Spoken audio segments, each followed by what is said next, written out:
গুরুদেব, আমি একটা জিনিস বুঝতে পারছি না। আমি যখন মানুষের সাথে খুব ভালো ব্যবহার করি, সৎ থাকি, কাউকে কষ্ট দিই না, সবসময় সাহায্য করার চেষ্টা করি, তখনই কেন যেন আমার জীবনটা আরও বেশি কঠিন হয়ে যায়। আর আমি দেখি অনেক মানুষ যারা মিথ্যে বলে, স্বার্থপরভাবে চলে, অন্যকে ঠকায়, তারা অনেক সময় আমার থেকেও সহজে ভালো থাকে। তাহলে কি সত্যিই ভালো হওয়াটাই ভুল? কি সত্যিই যত ভালো মানুষ হবে তত বেশি কষ্ট পাবে? আমি কি তাহলে ভালো হওয়া বন্ধ করে দিব? নাকি এর পিছনে কোনো গভীর আধ্যাত্মিক সত্য আছে যা আমি বুঝতে পারছি না? ভগবদ্গীতা কি এই প্রশ্নের কোনো উত্তর দেয়? বাদশা, তোমার প্রশ্নটি শুধু একটি সাধারণ প্রশ্ন নয়, এটি মানব জীবনের সবচেয়ে গভীর বিভ্রান্তির একটি। প্রথমেই আমি তোমাকে একটি চূড়ান্ত সত্য বলি, ভালো হওয়া কখনোই কষ্টের কারণ নয়। কিন্তু মানুষ যে কষ্ট অনুভব করে সেটি ভালো হওয়ার কারণে নয়, বরং ভালো হওয়ার সাথে যে অজান্তে কিছু প্রত্যাশা, কিছু আসক্তি, কিছু মানসিক শর্ত জড়িয়ে যায় সেটার কারণে। ভগবদ্গীতা খুব স্পষ্টভাবে বলে দিয়েছে যে এই পৃথিবী কর্মক্ষেত্র। এখানে প্রতিটি মানুষ তার নিজের পূর্ব কর্মফল এবং বর্তমান কর্ম অনুযায়ী জীবন অভিজ্ঞতা পায়। তুমি যখন ভালো হও তখন তুমি একটি শুদ্ধ কর্ম করছো। কিন্তু তুমি যদি মনে মনে আশা রাখো যে সবাই তোমাকে সেই ভালো কাজের বিনিময়ে ভালোবাসবে, সম্মান দেবে, বুঝবে, তখনই শুরু হয় তোমার ভিতরের সংঘর্ষ। কারণ পৃথিবীর প্রতিটি মানুষ একই মানসিক অবস্থায় নেই। প্রত্যেকের ভিতরে আলাদা সংস্কার, আলাদা চিন্তা, আলাদা কর্মফল কাজ করে। তাই কেউ তোমার ভালো কাজকে সম্মান করবে, কেউ স্বাভাবিকভাবে নেবে, আবার কেউ ভুল বুঝবে। কিন্তু এখানে সমস্যাটা মানুষের আচরণ নয়, সমস্যাটা আমাদের প্রত্যাশা। তুমি যখন নিঃস্বার্থভাবে ভালো হও তখন তুমি মুক্ত থাকো, কিন্তু যখন সেই ভালো হওয়ার সাথে ফলের আশা জুড়ে দাও তখন তুমি নিজেই নিজের কষ্ট তৈরি করো। শ্রীকৃষ্ণ ভগবদ্গীতায় বলেছেন, কর্ম করো কিন্তু ফলের প্রতি আসক্তি রেখো না। এর মানে হলো তুমি তোমার কর্তব্য করো, ভালো হও, সৎ হও, কিন্তু ফলাফল কেমন হবে সেটা ঈশ্বরের উপর ছেড়ে দাও, কারণ ফল তোমার নিয়ন্ত্রণে নেই। আরেকটি গভীর সত্য হলো, মানুষ সাধারণত ভাবে ভালো মানুষ বেশি কষ্ট পায়, কিন্তু আসলে ব্যাপারটা হলো ভালো মানুষ বেশি অনুভব করে। তারা সম্পর্ককে গভীরভাবে অনুভব করে, বিশ্বাসকে গভীরভাবে অনুভব করে, ভালোবাসাকে গভীরভাবে অনুভব করে। তাই ভাঙনও তাদের গভীরভাবে আঘাত করে। অন্যদিকে যারা স্বার্থপর বা আবেগহীনভাবে চলে তারা কম অনুভব করে, তাই তাদের কষ্টও কম মনে হয়। কিন্তু সেটা প্রকৃত শান্তি নয়, সেটা ভিতরের শূন্যতা। তুমি যদি সত্যিকারের আধ্যাত্মিক দৃষ্টিতে দেখো তাহলে বুঝবে এই পৃথিবীতে সুখ দুঃখ সবই পরিবর্তনশীল, কোনো কিছুই স্থায়ী নয়। আজ যে তোমাকে কষ্ট দিচ্ছে কাল সেই পরিস্থিতি বদলাতে পারে, আবার আজ যে তোমাকে আনন্দ দিচ্ছে সেটাও স্থায়ী নয়। তাই শ্রীকৃষ্ণ বলেছেন, সমত্বাং যোগ উচ্চতে, অর্থাৎ সুখ দুঃখে সমভাবে থাকা হলো আসল যোগ। তুমি যখন এই অবস্থায় পৌঁছাবে তখন তুমি আর ভালো হওয়া মানে কষ্ট এই ভুল ধারণার মধ্যে থাকবে না, বরং তুমি বুঝবে ভালো হওয়া মানে শক্তি, ভালো হওয়া মানে শুদ্ধতা, ভালো হওয়া মানে মুক্তি। কিন্তু যদি তুমি ভালো হওয়ার সাথে মানুষের প্রতিক্রিয়ার আশা জুড়ে দাও, তখন তুমি নিজের মনকে অন্য মানুষের হাতে বন্দী করে দাও, তখনই কষ্ট শুরু হয়। তাই আসল সত্য হলো, ভালো হওয়া কষ্ট দেয় না, বরং প্রত্যাশা কষ্ট দেয়, আসক্তি কষ্ট দেয়, অজ্ঞানতা কষ্ট দেয়। যখন তুমি এই সত্যটা হৃদয় দিয়ে বুঝে যাবে তখন তুমি একই পৃথিবীতে থেকেও সম্পূর্ণ আলাদা শান্তি অনুভব করবে। তখন কেউ তোমাকে কষ্ট দিলেও তোমার ভিতরের স্থিরতা নষ্ট হবে না, কারণ তুমি জানবে তুমি শুধু তোমার কর্মের মালিক, ফলের নয়। এটাই গীতার গভীর শিক্ষা, এটাই জীবনের আসল মুক্তির পথ। গুরুদেব, আমি আপনার আগের কথা অনেকটা বুঝতে পেরেছি, কিন্তু আমার মনে এখনও আরও গভীর একটা প্রশ্ন ঘুরছে। যদি সত্যিই কষ্ট আসে প্রত্যাশা থেকে, তাহলে আমি একটা জিনিস বুঝতে পারছি না। আমি যখন কাউকে সত্যিই মন থেকে ভালোবাসি, মন খুলে বিশ্বাস করি, কারোর জন্য নিজের অনেক কিছু ত্যাগ করি, তখন কেন অনেক সময় সেই মানুষটাই আমাকে আঘাত দেয়? কেন অনেক সময় সবচেয়ে কাছের মানুষটাই দূরে সরে যায়? আর তখন আমার মনে হয়, ভালো হওয়াটাই কি আসলে দুর্বলতা? যদি ভালো হওয়ার শক্তি হয়, তাহলে সেই শক্তি কেন আমাকে ভেঙে দেয়? আর গুরুদেব, আমি আরেকটা জিনিসও জানতে চাই।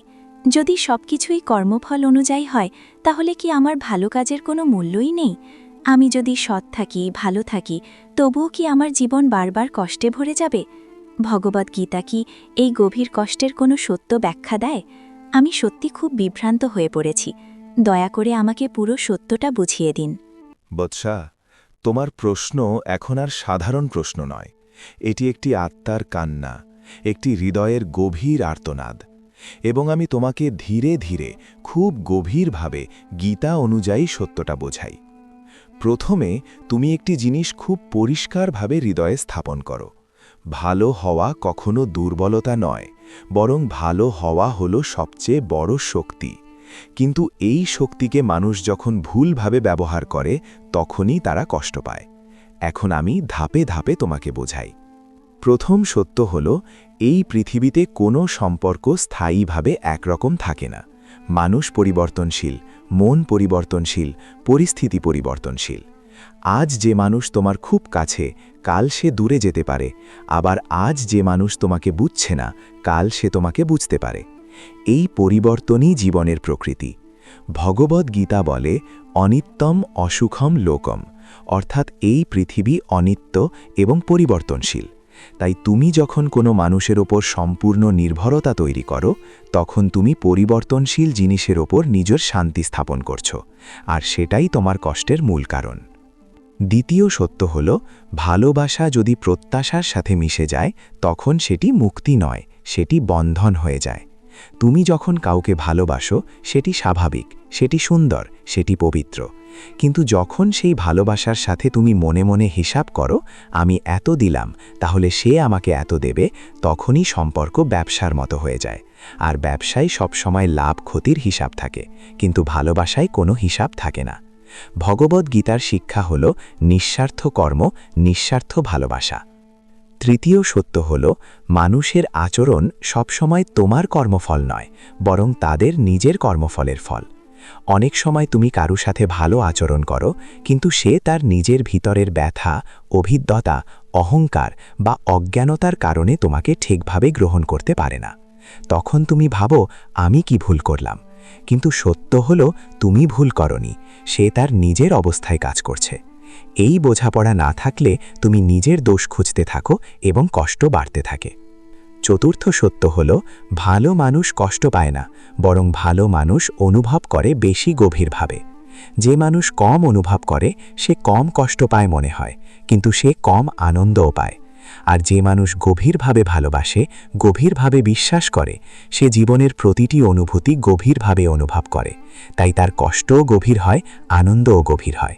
কিন্তু এই গভীর অনুভূতি তাকে আধ্যাত্মিকতার পথে নিয়ে যায়, কারণ ভাঙা হৃদয়ই অনেক সময় ঈশ্বরের দিকে ফিরে যায়।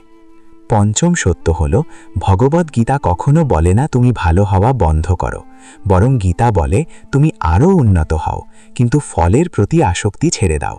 তুমি ভালো হও, কিন্তু আশা করো না সবাই তোমাকে বুঝবে। তুমি সৎ হও, কিন্তু আশা করো না সবাই সৎ থাকবে। তুমি ভালোবাসো, কিন্তু শর্ত ছাড়া ভালোবাসো। এই অবস্থায় পৌঁছালে তুমি কষ্টের দাস থাকবে না। ষষ্ঠ সত্য হল, তোমার জীবনকে যদি তুমি মানুষের প্রতিক্রিয়ার উপর নির্ভর করো, তাহলে তুমি সবসময় অস্থির থাকবে।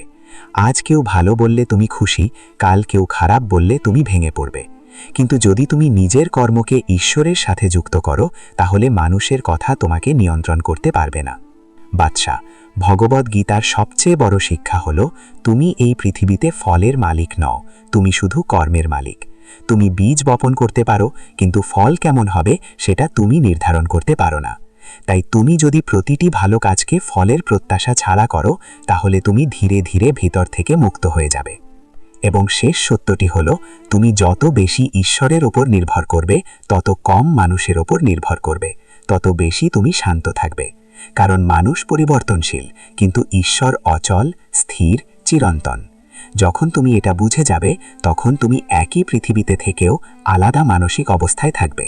তখন কেউ তোমাকে কষ্ট দিলেও তুমি ভেঙে পড়বে না, কারণ তুমি জানবে এই কষ্ট তোমার পরিচয় নয়, এটি শুধু একটি অভিজ্ঞতা। তাই বৎসা, যত ভালো হবে তত বেশি কষ্ট পাবে, এই বাক্যটি সত্য নয়। সত্য হল, যত বেশি তুমি প্রত্যাশা থেকে মুক্ত হবে, তত বেশি তুমি শান্ত থাকবে। যত বেশি তুমি আসক্তি ছাড়বে, তত বেশি তুমি শক্তিশালী হবে। এবং যত বেশি তুমি গীতার পথ অনুসরণ করবে, তত বেশি তুমি ভিতর থেকে স্বাধীন হয়ে উঠবে।